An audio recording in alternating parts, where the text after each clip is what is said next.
Governor Punjab Malik Rafiq रजवाना ने दरबार हजरत चादर वाली सरकार पर हाजिरी दी और दुआ भी की है।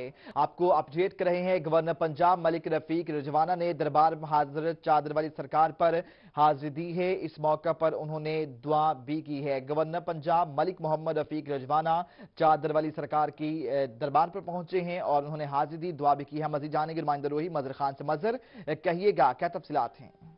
जी बिल्कुल, गवर्नर पंजाब मलिक रफीक रजवाना आज ही लाहौर से मुल्तान पहुंचे और अपनी आमद के फौरी बाद वो हसन परवाना के इलाके में जो वाक़ दरबार हजरत चादर वाली सरकार रहमतुल्लाह अलैह है, वहां पर वो उन्होंने हाजिरी दी और इस मौके पर उन्होंने खसूसी तौर पर दुआ भी की।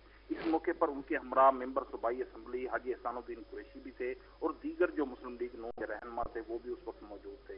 इस मौके पर गवर्नर पंजाब ने खास तौर पर जो सजादा नशीन है दरबार हजरत चादर वाली सरकार रहमतुल्लाह अलैह के पीर सैयद अली हुसैन शाह, उनसे भी खसूसी मुलाकात की। उनसे मुल्तान के जो मसाइल हैं, मुल्तान की जो सियासत है, उसके अमूर पर भी उनसे डिस्कस हुआ और इस मौके पर पुलिस की जानिब से सिक्योरिटी के भी काफी सख्त इंतजाम किए गए थे।